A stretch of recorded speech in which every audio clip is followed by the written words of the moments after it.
Bulan Sya'ban ini amal-amal kita itu akan diangkat ke langit, dilaporkan kepada Allah Subhanahu wa ta'ala. Wa uhibbu an yurfa'a amali wa ana sha'im. Dan aku suka ketika amal-amalku itu diangkat ke langit. Godaan terberat orang berpuasa, apalagi sunnah ya. Kalau Ramadan banyak temennya. Godaan terberat orang berpuasa itu, ini kemarin yang kita belajar tentang riya, itu kepingin orang tahu kalau kita puasa.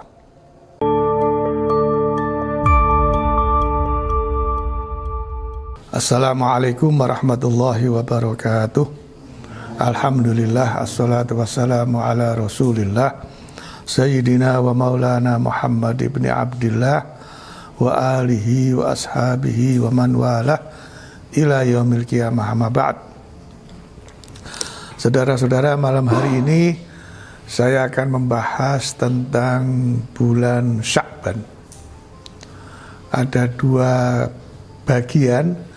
Yang pertama tentang bulan Sya'ban sebagai salah satu dari bulan yang mulia, bulan yang terhormat, bulan yang disucikan di dalam Islam.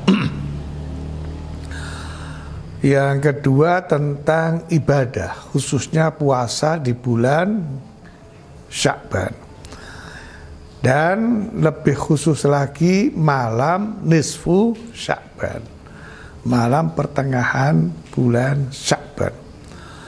Nah, secara umum tentang ibadah yang ada di bulan Sya'ban itu ikhtilaf, tidak muttafaq. Jadi kita boleh, kalau yang suka ya kita boleh melakukan, kalau yang tidak suka ya silahkan kalau tidak melakukan. Tapi sebelum itu saya ingin menjelaskan tentang posisi bulan Sya'ban. Yang jelas itu adalah salah satu dari bulan yang dimuliakan, yaitu seperti Allah berfirman, yaitu 4 bulan yang mulia. Allah menciptakan, inna iddatash syuhur indallahi 12 syahran fi kitabillah yauma khalaqas samawati wal ard minha arba'atun hurum. Jadi hitungan bulan di sisi Allah yang ada di dalam kitab Allah Lauhul Mahfuz itu 12 bulan. Mulai bulan Muharram, kemudian seterusnya, diawali dengan bulan Muharram, Dzulqa'dah, Dzulhijjah, ya, dan seterusnya sampai bulan Syawal.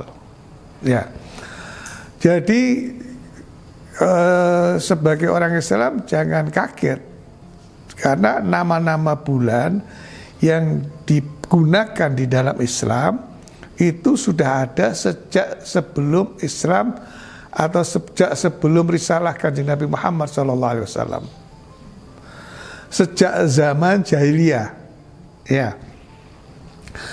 Dan orang-orang jahiliyah memang tidak mau melakukan peperangan di 4 bulan itu, makanya disebut dengan bulan suci, mulia, terhormat.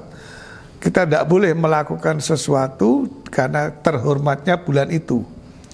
Nah, 3 bulan itu disebut berturut-turut, yaitu Dzulqa'dah, Dzulhijjah, Muharram.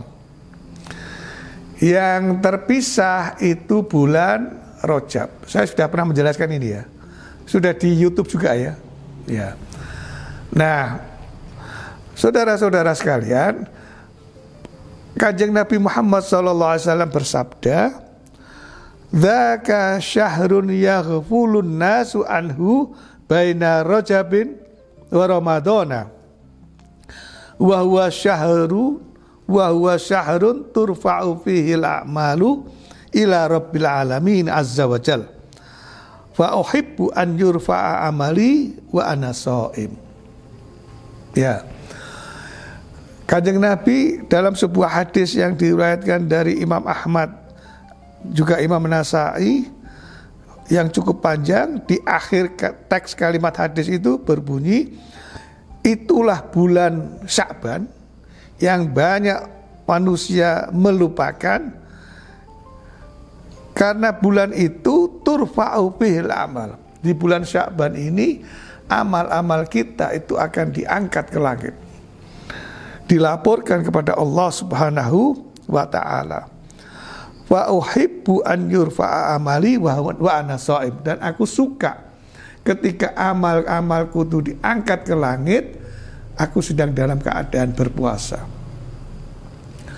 Nabi itu tidak pernah meninggalkan puasa Senin Kamis.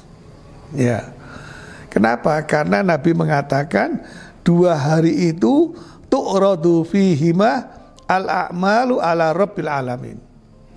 Jadi setiap minggu amal kita itu dilaporkan. Allah menerima laporan amal kita setiap minggu 2 kali. Dan Nabi tidak ingin ketika amalnya dilaporkan tidak berpuasa. Ya. Nah, yang laporan tahunan amal-amal kita itu di bulan Sya'ban ini. Nah, makanya Nabi paling banyak melakukan ibadah puasa selain Ramadan itu di bulan Sya'ban. Ini yang ikhtilaf tentang puasa, apakah sebulan penuh atau hanya sebagian dari bulan Sya'ban. Ya, karena hadisnya juga berbeda. Ada yang menyebutkan Kanjeng Nabi itu berpuasa sebulan penuh di bulan Sya'ban, nyambung dengan bulan Ramadan. Tapi juga ada hadis yang menjelaskan bahwa Nabi berpuasa di bulan Ramadan itu tidak sepenuhnya, hanya beberapa hari, dan khususnya lagi tidak berpuasa setelah nisfu Sya'ban. Jadi ada kaul yang menjelaskan Nabi hanya berpuasa beberapa hari. Ada kaul yang ketiga yang menjelaskan Nabi berpuasa itu stop setelah masuk nisfu Sya'ban. Ya, saya akan kutip beberapa hadisnya yang menjelaskan tentang itu. Yang pertama itu dari riwayat Muslim. Karena Rasulullah sallallahu alaihi wasallam yasumu hatta yugala qad shoma wa yuftiru hatta yugala qad aftara. Wa qad kana Rasulullah yunkiru ala man yasrudu shaumad dahri wa la yuftiru minhu wa yakhbiru an nafsi annahu la yaf'alu dzalika. Ya, jadi Rasulullah sebetulnya kelihatannya puasa dan tidak pernah tidak puasa. Tapi juga kelihatannya Rasulullah itu tidak berpuasa. Ya. Nah, kaul yang pertama yang menganjurkan atau yang membolehkan puasa sebulan penuh itu ada dasar hadisnya. Tapi kaul yang melarang untuk berpuasa sebulan penuh juga ada dasarnya. Kaul yang mengatakan hanya berpuasa sampai di pertengahan bulan Sya'ban juga ada dasar hukumnya. Ada hadisnya yang meriwayatkan. Terlepas dari itu hadisnya ada yang sebagian dhaif dan ada yang sahih. Karena ini menyangkut fadhail a'mal. Kita sudah sepakat ketika itu fadhail a'mal, meskipun hadis itu dhaif, lemah, bukan palsu, bukan maudhu', maka dibolehkan kita gunakan untuk amal kita. Ya. Nah, hikmahnya apa? Hikmahnya, ikhtilaf ini hikmahnya bagi umatnya itu bisa pilih. Bayangkan saudara, kalau Rasulullah, kalau hanya satu riwayat yang menceritakan sebulan penuh Kanjeng Nabi puasa, maka umatnya yang kepingin seperti Rasulullah itu akan berusaha memaksakan diri berpuasa. Ya, wah, apalagi sedang musim dingin begini ini, itu kan baru makan saja langsung lapar lagi. Pengennya makan terus, apalagi kalau anget-anget Indomie ya, murah meriah. Tantangan orang yang berpuasa di musim dingin, cepat lapar. Tantangan orang berpuasa di musim panas, cepat lelah, capek, fisiknya lemah. Nah, hikmahnya umatnya menjadi teringankan, dia bisa pilih. Karena saya tidak kuat kalau sebulan penuh. Ya, apalagi sebentar lagi mau masuk kuliah. Ya. Biasa kalau kuliah harus bawa makanan, minuman. Maka saya akan ambil puasa beberapa hari saja. Atau ada yang saya insya Allah kuat tetapi tidak penuh, maka saya akan mulai dari tanggal 1 sampai tanggal 15. Boleh. Hikmahnya. Hikmah yang kedua, ketika fisiknya memang kuat, begitu puasa sebulan penuh, itu ketika harus melaksanakan ibadah puasa bulan Ramadan sudah tidak ada halangan lagi, sudah gak kaget. Ya.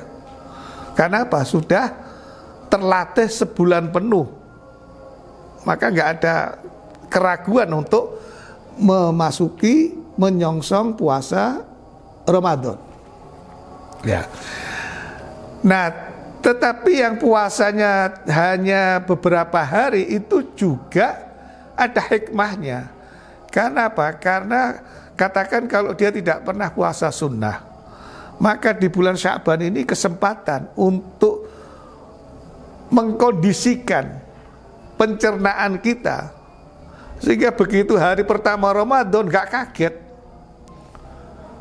Ya, karena hari pertama itu biasanya orang puasa semua, meskipun hari kedua tidak lagi. Hari pertama itu seolah-olah kayak wajib. Ya. Nah,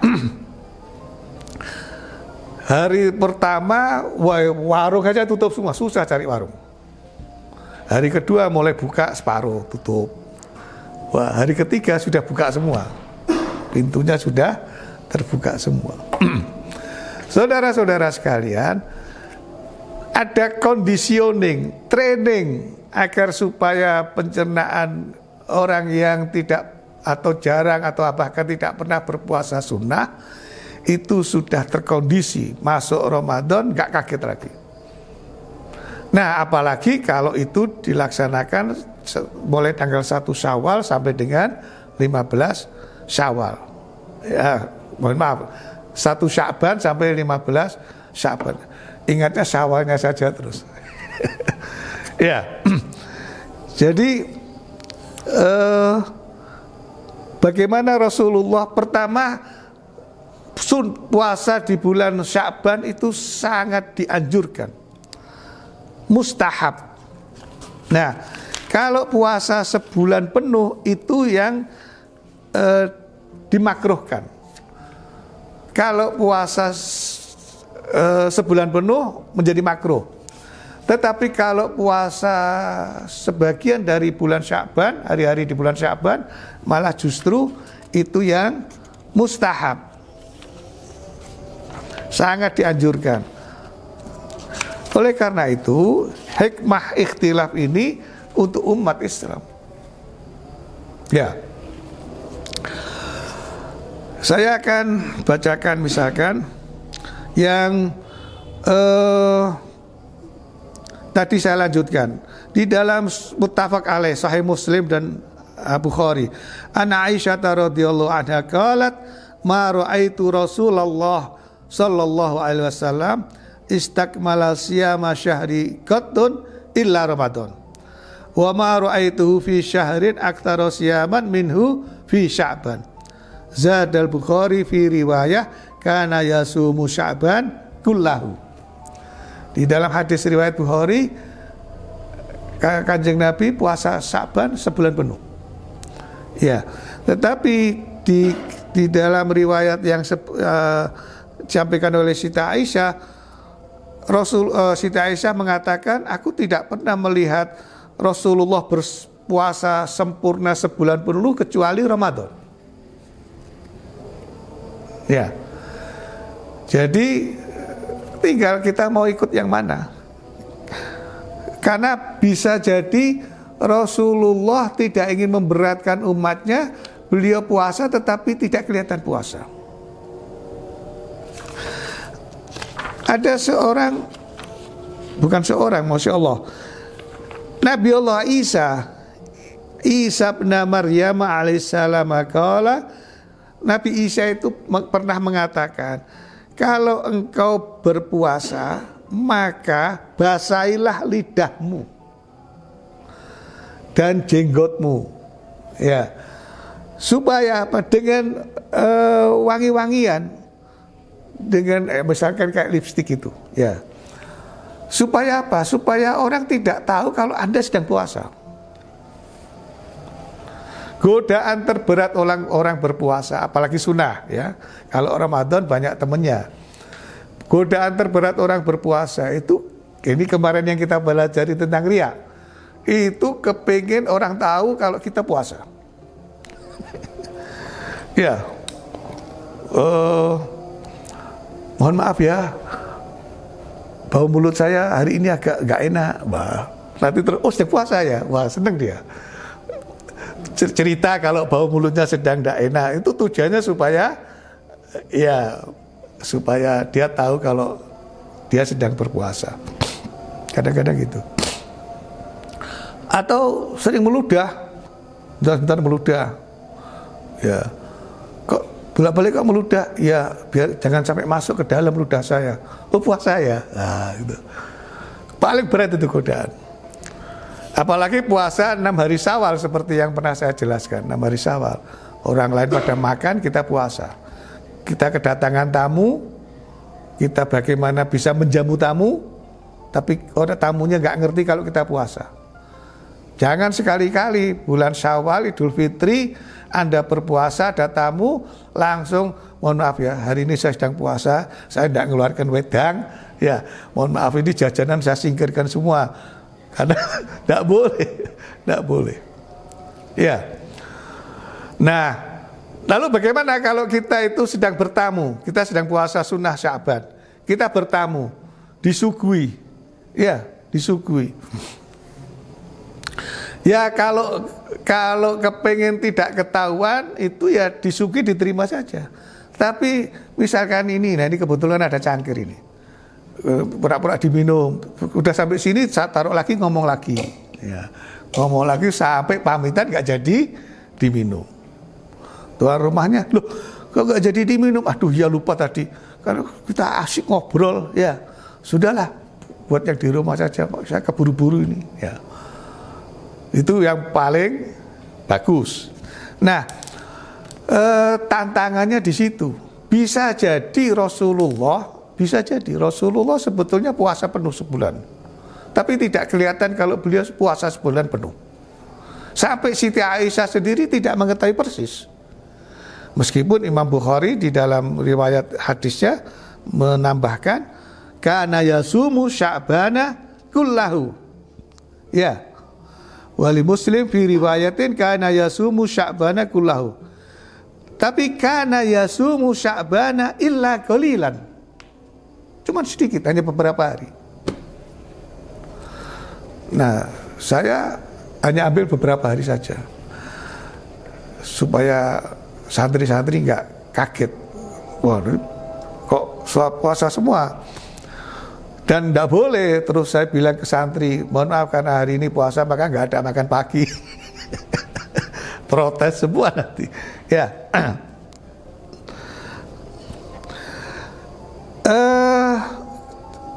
Juga di dalam riwayat Muslim, anna Nabiya sallallahu alaihi wasallam lam yastakmil siyama Sya'ban wa innama kana yasumu aktsarahu. Wa yashhadu lahu ma fi sahihi Muslim.